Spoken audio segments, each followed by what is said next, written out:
Good evening and welcome to NTW News at 7, coming to you from your heritage station. Thanks for joining us. I am Olawumi Adeniji. Here are the details of our package. Ogun State Governor Dapo Abiodun has presented a sum of 350.74 billion naira 22 appropriation bill to the House of Assembly for consideration and passage. Yemi Dalimo reports that the budget, Christine Budget of Restoration, is 11.74 billion naira higher than that of 2021 budgets. Details of that package. Presenting the budget, Christine Budget of Restoration before the State House of Assembly, Governor Dapo Abiodun says the budget intends to consolidate on gains recorded by his administration since inception of office. In his analysis, the sum of 170 billion naira is earmarked for capital expenditure, 75 billion naira for recurrent expenditure, while the sum of 51 billion naira is for overhead costs. Governor Abiodun explained that infrastructural development will go up 82 billion naira, social welfare and well-being including health, housing, environment, among others, will go up the sum of 86 billion naira.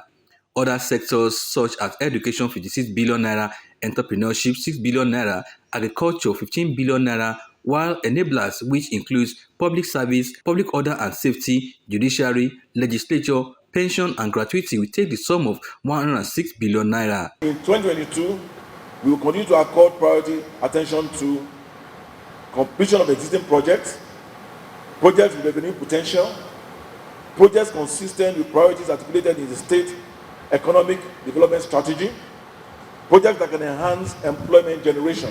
Speaker Ogun State House of Assembly Olakunle Oluomo, while assuring the governor of speedy consideration and passage of the budget, urged the governor to release funds for the lawmakers' constituency allowance to engender further development at the grassroots level. Let me assure you that this House will, as a matter of commitment and concern for the progress and development of Ogun State, continue to work in partnership with your administration. Governor Abiodun pledged that the budget, when passed, will be implemented to the letter to increase development of the state in line with his administration Isheya mantra.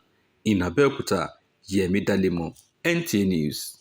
Ending government official found undermining government projections, escalating the cost of governance, and delaying Nigeria value for money through project duplication in the budget will be sanctioned. Severe punishment also awaits those conducting illegal recruitment, padding their personal payroll, and retaining ghost workers in the service. President Muhammadu Buhari read the Riot Act at the 3rd National Summit on Diminishing Corruption in the Public Sector. SEDA's correspondent Adamu Sambu concludes the report.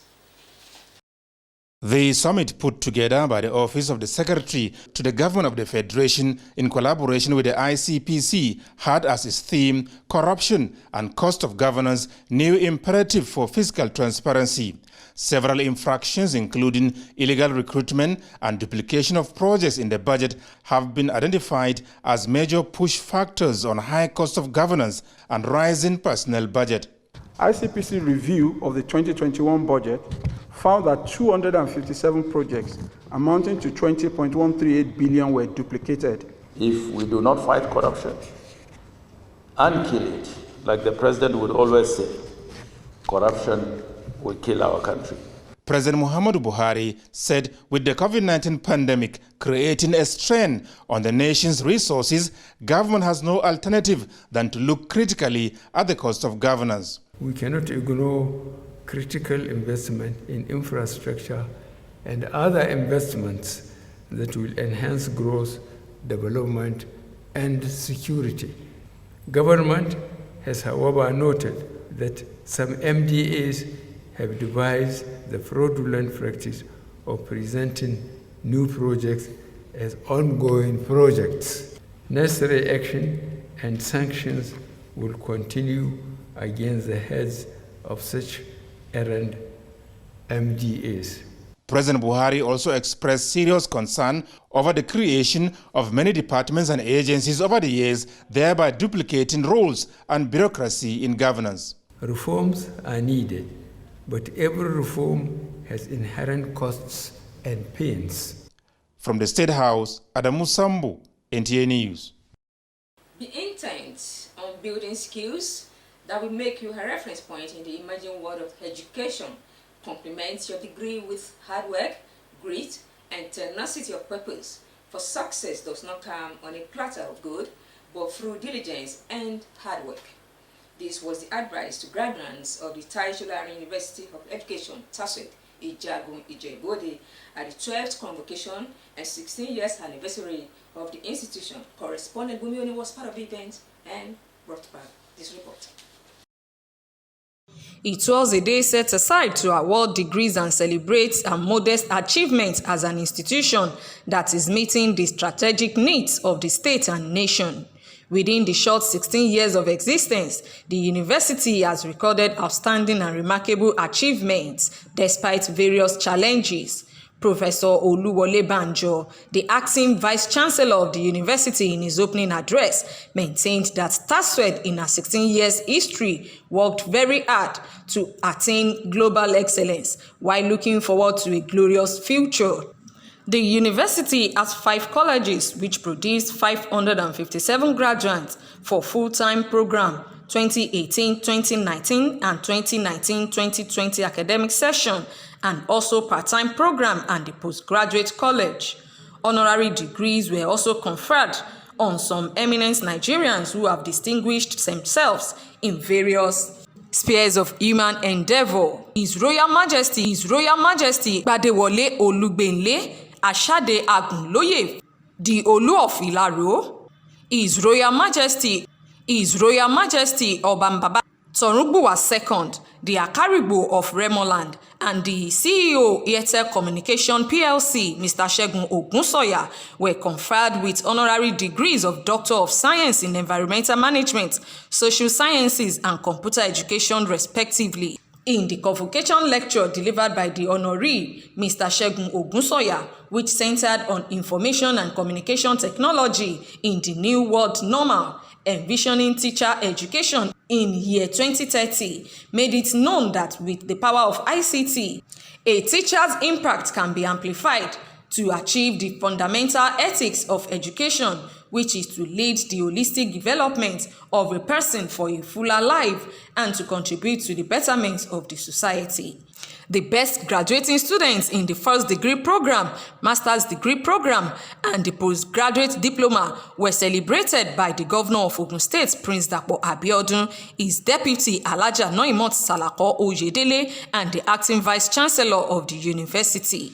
Governor Dapo Abiodun, while delivering his speech, commended the doggedness and hardworking spirit of the best graduating students in the first degree program, who is an indigent. On behalf of the government and people of the state, you are indeed appreciated.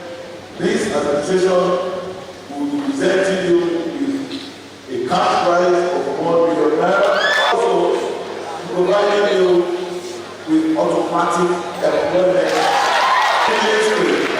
Department of Agency of the honorary awardees and the leader of the defunct Afenifere gave their advice and words of encouragement to the graduates. That I'm alive today, witness it is to say the least that I give all honor and adoration. Your Excellency, so I'm elated. All protocol duly observed. Management of the university for the honor they have given me. I'm very proud of this university and really proud.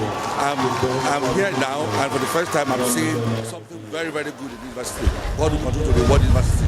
Emphasize the importance of education in the development of the country.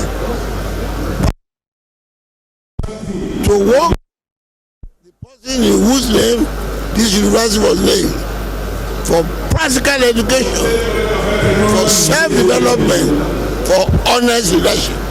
The best graduating student, who is from the mathematics department, Adeniyi Ogunyale, expressed his joy.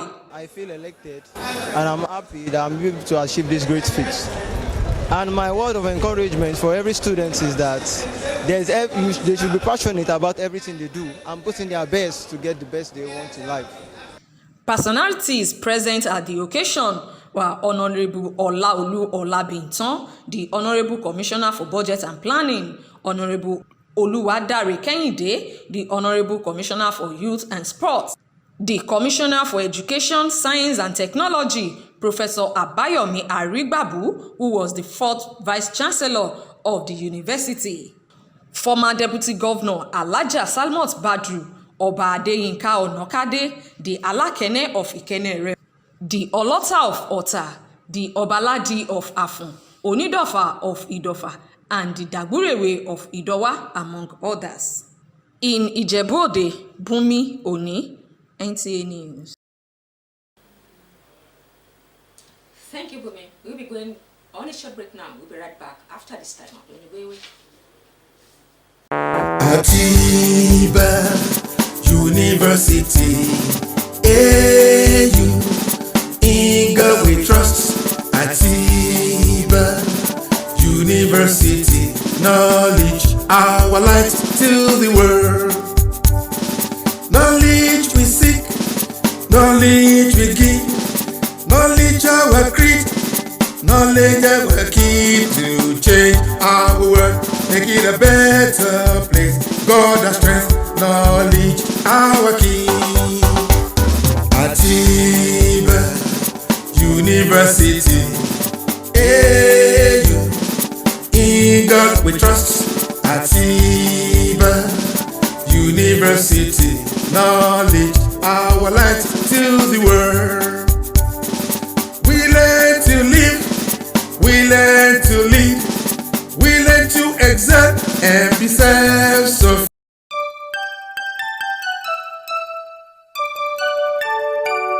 We wish you a Merry Christmas, we wish you a Merry Christmas, we wish you a Merry Christmas and a Happy New Year. Hooray! It's Christmas time, a time to celebrate the birth of our Lord Jesus Christ, a season of love and joy. NTA Ijebu-Ode, your heritage station, is at it again, hosting the Christmas fun fair and party in a grand style. Date 8th to 10th of December 2021 for the fun fair, while the party is on the 8th of December 2021. Time 11 a.m. daily. Venue NTA Ijebu-Ode premises, GRA, Erinwa Road. It promises to be fun with dancing competition, game, and many more. There will be lots to eat and drink for the party, and Santa Claus will be giving out lots of wonderful gifts for the fun fair. For more inquiries, call Eileen on 080-8297-1368 or Ajuwon on 080-6819-6602. Come, let's make this Christmas memorable for you. Merry Christmas! You're welcome back and thank you for being there. The news continues. The need to decongest correctional facilities in the country by implementing the law to deal with condemned prisoners has been re-echoed on Good Morning Nigeria. The guest frowned at situations where condemned prisoners become institutionalized, dictating and compromising the correctional service. Lydia Sampson completes the report. Of recent, there have been attacks on correctional facilities across the country, with the incident that took place in Jos, Plateau State. Gaston Good Morning Nigeria said it is a security challenge that is embarrassing. They called for interrogation of internal and external factors that make the facilities vulnerable. They also called for concerted efforts to monitor communication of inmates with their cohorts. Some of these condemned prisoners have become institutions. That is compromising the system. We know as a fact that some of the delays in the disposal of cases are also connected to deficit in infrastructure regarding the correctional service centers. These attacks don't just happen just on their own. There must have been discussions, and it's amazing that inmates already have, cell phones, so there are communications that are ongoing. And again, it brings me to the discussion I had when I started this thing, that you have to also look at the internal factors. How did these inmates get those handsets?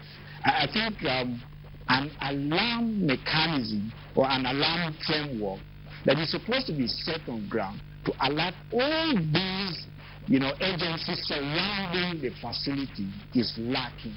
the issue of security. Yes, security is a major issue where you have the free flow of arms, small arms and ammunition. Everybody can go anywhere and get this thing. So it's a major thing that needs to be looked into.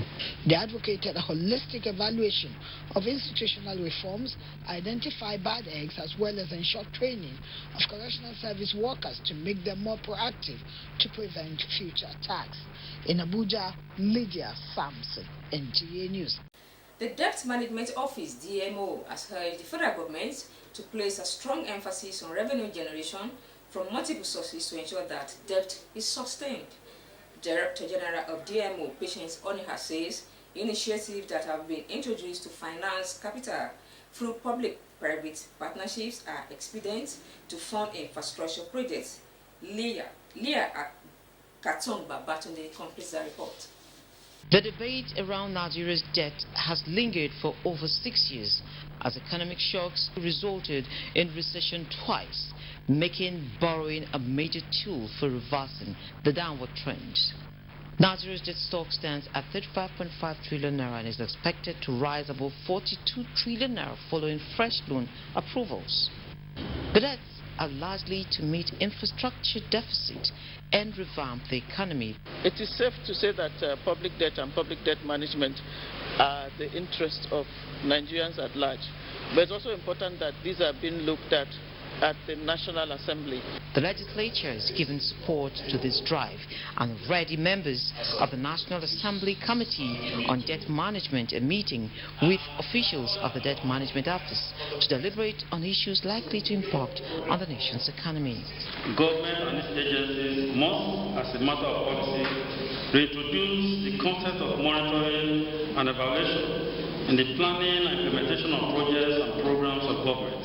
The World Bank, in its latest report on debt transparency in developing economies, commended Nigeria's debt reporting, stating that 40% of low-income developing countries were yet to publish transparent sovereign debt data in the last 2 years, excluding Nigeria. In Abuja, Leah Baba today, NTA News. To end the bulletin this evening, a recap of our top stories.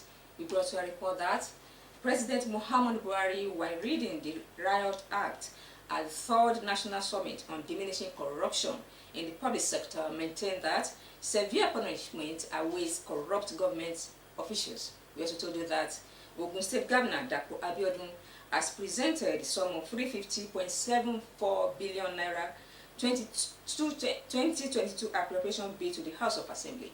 And that concludes our package for this evening. The Yoruba version of the news we brought to you by Bumi Oni after this time. Thanks for watching. I am Olamide Adeliji.